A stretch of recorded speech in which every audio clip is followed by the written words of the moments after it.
In just a few weeks, Vancouver and Whistler will host the Invictus Games. The Invictus Games are an international sporting event, and this is Canada's second time hosting them. But it's no ordinary competition, and that's not just because Prince Harry will be in attendance. The athletes participating in the Invictus Games are wounded, injured, or sick military service men and women. A lot of soldiers and veterans that suffer from injury lose their sense of being. That's one of our guests today, Canadian Armed Forces veteran and former Invictus competitor Mike Bourgeois. Life before the Games was very chaotic. Getting purpose back, getting the ability to represent your nation with pride again is incredibly healing. Games are about more than just winning or losing. They're also about recovery. Often when a serving member in our armed forces or a veteran has been injured, not only do they have a sort of physical journey of recovery to get through, but they also can have a psychological one. That's Nick Booth. He's the CEO of the True Patriot Love Foundation, the organization that led the bid process for the 2025 Vancouver Whistler Invictus Games. True Patriot Love, in partnership with Scotiabank's Scotia Rise initiative, are also hosting a Veterans Employment Symposium during the Games. Just because you see someone who has a mental injury, someone who has a physical impairment, that does not mean that they aren't a great future employee of your organization. We need to look beyond injury. So this episode, Nick and Mike will not only tell us about ways the Games shine a spotlight on how all Canadians can lift up wounded, injured, or sick military service men and women, but also about the Invictus Games themselves, the unique sports you can look forward to seeing, how this year they're specifically highlighting Indigenous service members, and of course the profound impact the event has on all the competitors. I'd been out of uniform for a long time before I was selected for Team Canada. It's not easy to get back into uniform. It's not easy to get back into competitive sport, but it's incredibly fulfilling and rewarding. I'm Stephen Maurice, and this is Perspectives.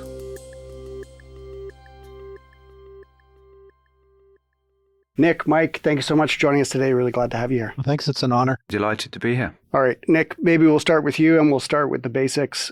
What are the Invictus Games? Invictus Games is now the leading sporting event for ill and injured veterans around the world. It's been in place since 2014 when the first Games took place in London. Mm-hmm. And since then, it's been in many countries, including Canada before in 2017.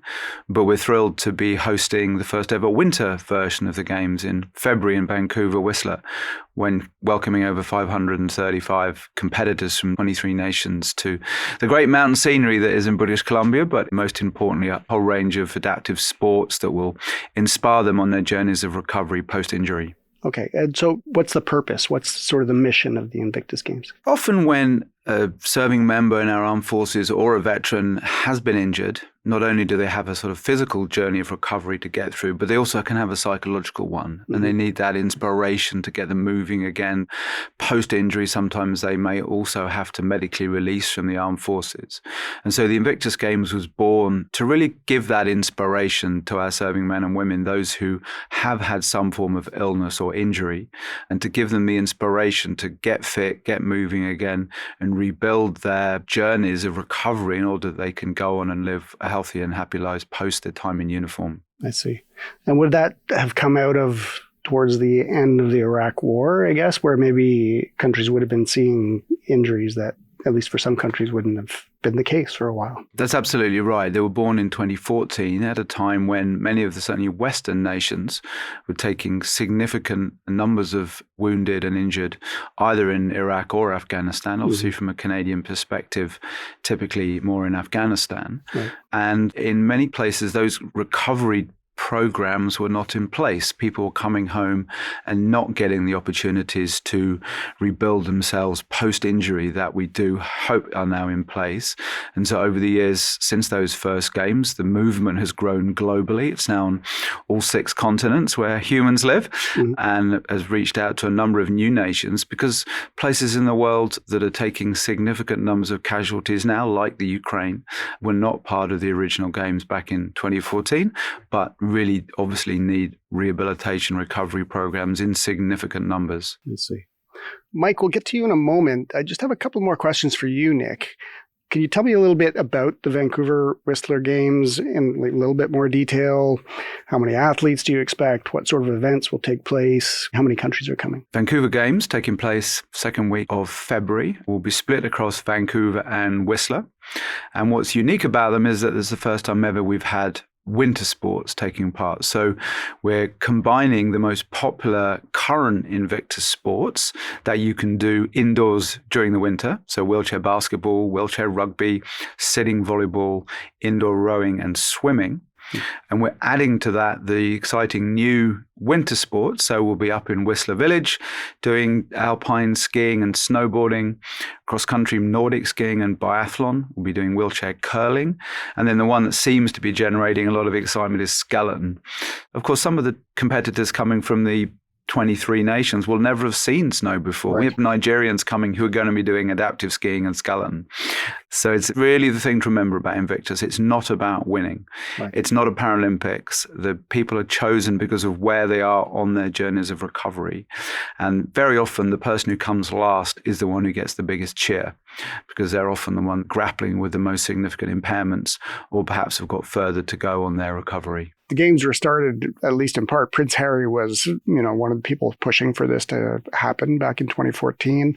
I assume he'll be in Vancouver for this? Yes, the Prince has been involved since the beginning. He went to see the American domestic version of the games, a thing called the Warrior Games at Colorado Springs Air Force Academy way back in 2013. I had the privilege of being with him on that visit.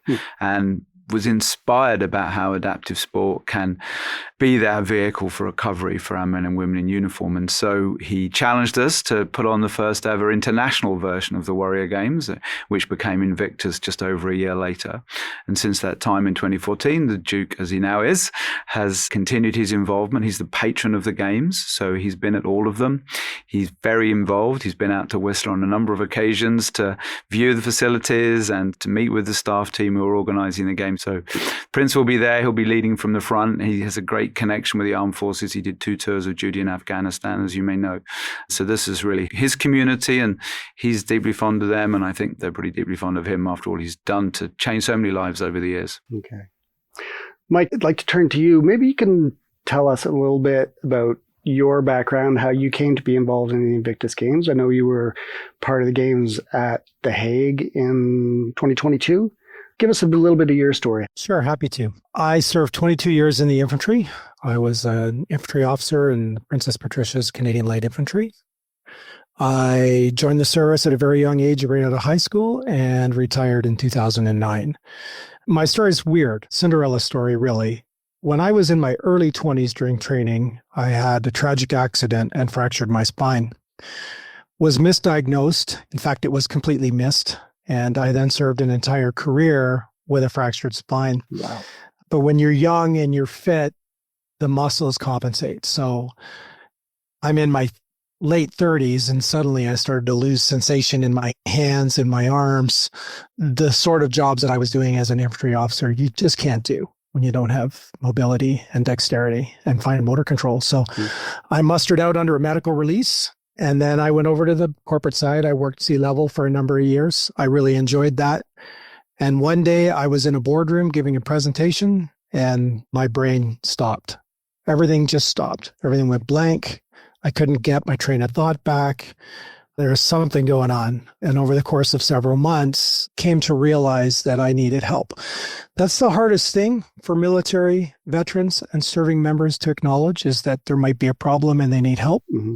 I was eventually diagnosed with complex PTSD and a recognition of the fact that I did have a spinal injury. I was retired, living in Kelowna with my family. I was on a lot of pain medication.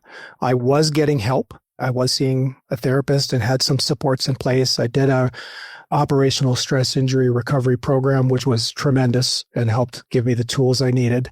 At 48 years old, I suffered a heart attack, and it was a complete shock to myself and everybody else. And lying in the hospital, I realized I wasn't 23 years old. I wasn't a combat officer anymore, and I needed to make some life changes. So I did. I did a 180. I said to my wife, I need to do something I've never done before and I know nothing about. I drove down the street in Kelowna, British Columbia. I walked into an archery shop I'd never been in before, and I bought a bow, just like that. And I practiced every day for a year. There was a technician working who was a former world champion and Olympic coach. I did not know any of that at the time, but he took a soft spot for me as a veteran and got to learn my story and started to coach me one-on-one. And I became very accomplished, ranked as a national archer. So I basically reinvented my life. It speaks to a really important point that Nick mentioned. We are in recovery prior to the games, whether it's moral injury, physical injury, stress injury. Some of us are in recovery during the games because the scope of being on a multinational global stage, performing in uniform, representing your country with pride and excitement and enthusiasm, and a little bit of trepidation, if I'm honest, there's a healing that happens by going through that process. But there are also people that are selected for the team. They go to the Invictus Games to represent Canada. And post-games, they are still in recovery. We are all recovering in different ways and at different speeds and different phases. And organizations like True Patriot Love and the Invictus Games Foundation step into that gap that happens post-games and gives us the opportunity to stay connected as a community, which is massively important to the veterans. The ability to stay connected through the communities that Nick's organization and others build for us and provide funding for is immensely important. Your journey is indeed unbelievable. And I want to talk about the journey in a second, but you're the first archer that we've had on the program. What is it that makes a good archer? What's the key to your success when it comes to that particular event? In order to be successful at archery, you have to master basics and persistently and consistently practice shooting arrows. The advantage to archery is it's one of the best forms of therapy in the world. The steady, repetitive nature of putting all of the skills and practice into play to get the result that you want, which is to hit a target and hopefully hit the center of a target. The therapy comes with continuously winning the small battles between the archer, the bow, the arrow, and the target. Nick and you have both talked about the journey. Is that for many veterans or people who have suffered injuries of one kind or another, is signing up for some kind of physical, athletic, competitive event as you have, is that part of the therapeutic and healing process? How does it contribute to it? A lot of soldiers and veterans that suffer from injury lose their sense of being, their sense of well-being, but also their sense of confidence, their sense of self-worth. Being able to involve yourself and throw yourself into a sport, the ability to rebuild yourself from the ground up in some cases is incredibly healing. You know, the word Invictus means unconquered, and the whole spirit of Invictus is about, I don't want to use the word resurrection because it is the wrong connotation, but the rebuilding, if you will, the rebirth of yourself and the development of resilience, strength, in many ways, strength of character. It's incredibly intimidating and scary to not only get involved in sport, but then to put yourself forward, knowing that the whole world is going to be watching what you do. The ability to focus on a sport, a specific sport, and stay in your lane. And it doesn't matter if you win or lose, is a total rebuilding of character. For myself, life was very chaotic before the games. Very, very chaotic. It's a mess in your head when you suffer from PTSD. It's a mess in your head when you suffer from amputation or debilitation. There are a lot of issues to struggle with individually and also your family, your support team. Life before the games, as I said, was very chaotic. Getting purpose back, getting the ability to represent your nation with pride again. I'd been out of uniform for a long time before I was selected for Team Canada. Right. Many people are selected that are still in uniform, and so they haven't yet experienced that gap, but they will. It's not easy to get back into uniform. It's not easy to get back into competitive sport, but it's incredibly fulfilling and rewarding. And I'm very proud for my involvement in the Invictus Games and in the foundation. So, Nick, you're the CEO of the True Patriot Love Foundation. So maybe you can tell me what your connection is to the Invictus Games, or what your role is within those games, and then I guess a bit more broadly what your organization does that's not connected with the games. The Invictus Games are wonderful things, but it's not just those 2 weeks. Many ill and injured members of our armed forces or veterans don't get a chance to participate, so it's heavily oversubscribed. The Canadian team is typically 10 to 15 times oversubscribed each time a Games comes along. And importantly, people's recovery journeys don't stop at the final whistle. It's very, very important that we leave behind a legacy of investment in adaptive sport in order that those veterans can carry on with their journeys post being in the Games, as well as support those many other hundreds of proud men and women who served their country, received an illness or an injury because of their service, and need that inspiration to keep moving forward. So when True Patriot Love, as Canada's national foundation for its military and veteran community, put up our hands to lead the bid to bring the Games back to Canada for the second time, we included in the bid proposal not only the first ever Winter Games, but also the first Games ever to commit to a legacy fund.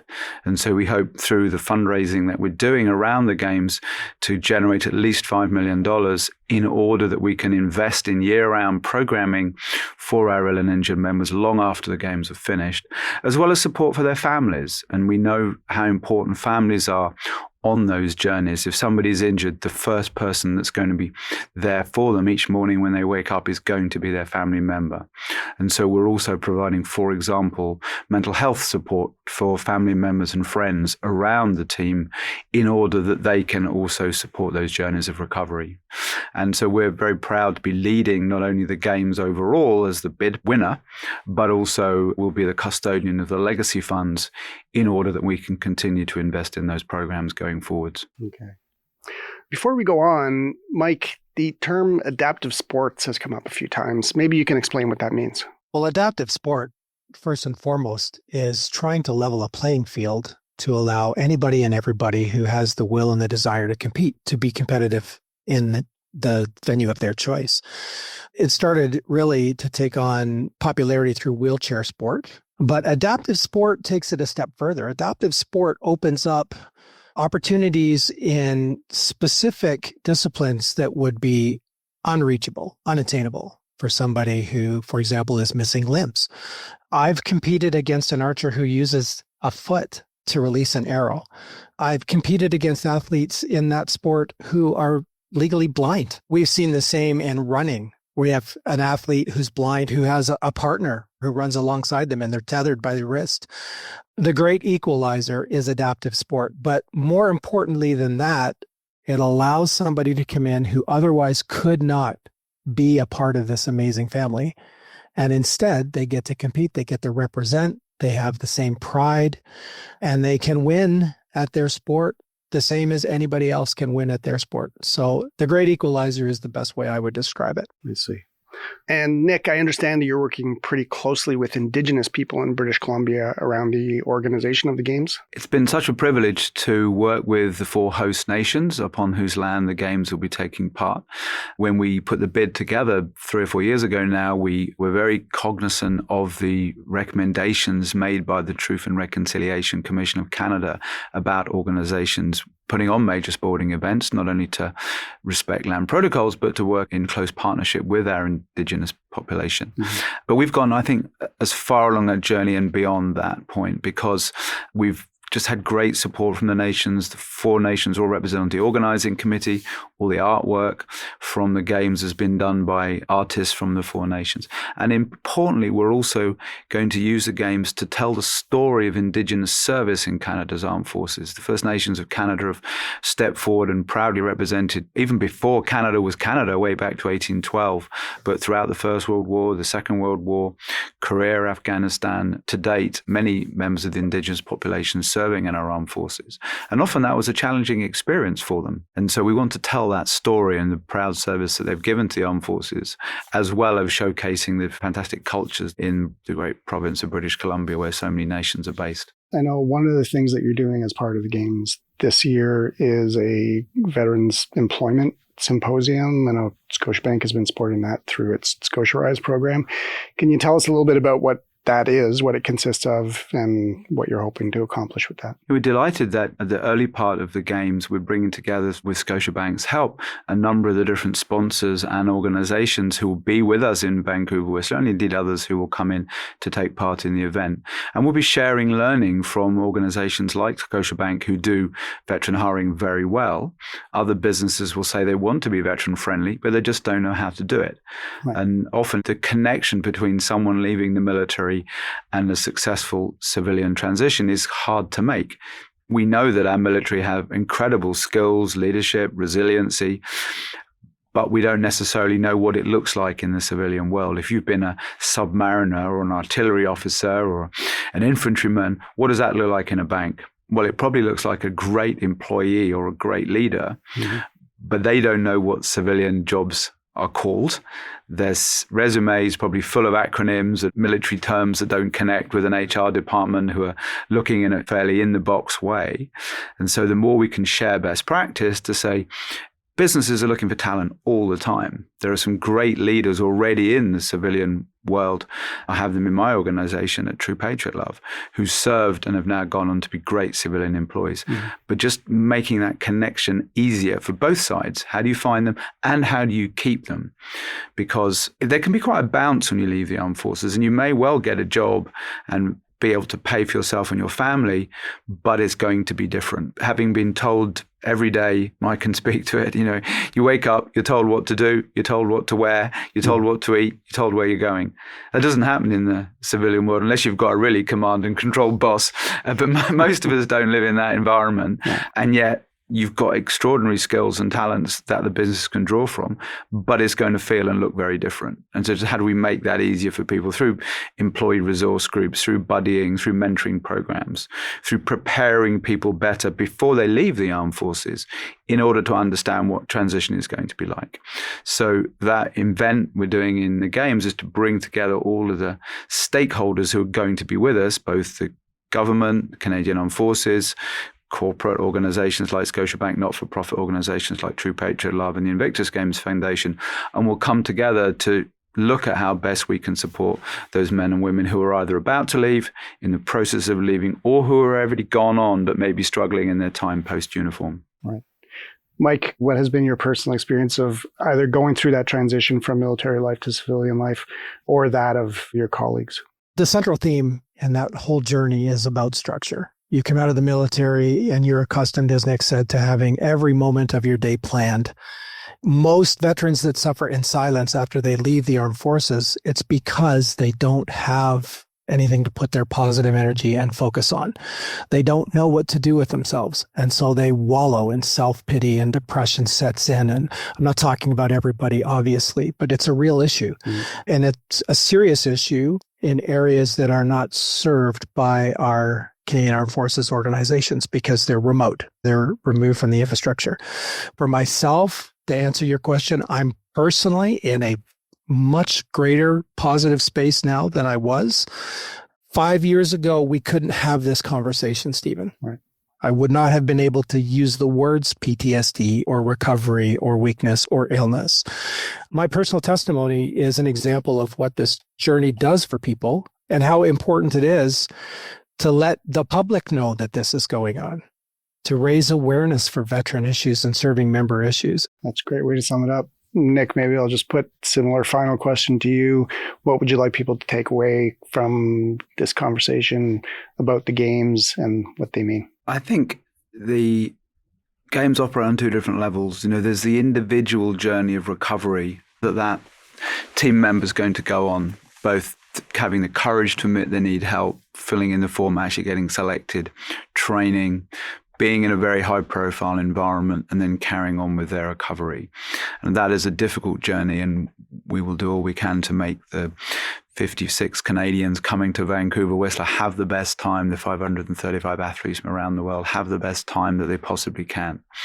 But then there's this wider understanding of the cause. Just because you see someone who has a mental injury, someone who has a physical impairment, that does not mean that they aren't a proud veteran. It does not mean they're not a great future employee of your organization. We need to look beyond injury to see the person that they were before the injury and help them rediscover that in order that they then can become fully functioning members of our communities. We know how important volunteering and service is to veterans because they carry on serving even when they're taking the uniform off. They're hardwired to step forward and help others. That's why they put the uniform on in the first place.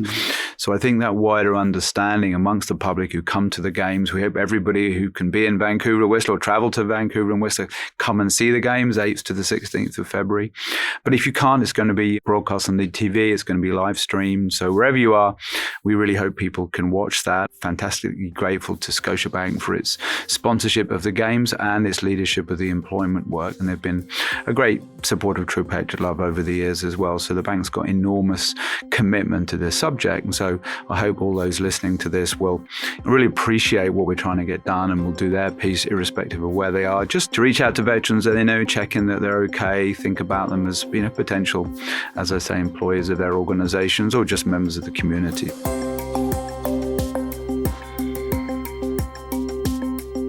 Nick, Mike, thank you so much for joining us today. Mike, really appreciate you telling us your story. It's a privilege and an honor to share. And Nick, thanks so much for coming and telling us about the games. Delighted. I've been speaking with Nick Booth. He is CEO of the True Patriot Love Foundation, and Mike Bourgeois, veteran of the Canadian Armed Forces and a member of Team Canada for the Invictus Games at The Hague in 2022. The Perspectives podcast is made by me, Stephen Maurice, as well as Armina Lagaya and our producer, Andrew Norton. For a transcript of this episode, as well as other stories, insights, analysis, and thought leadership, visit our website, scotiabank.com/perspectives. We'll see you next time.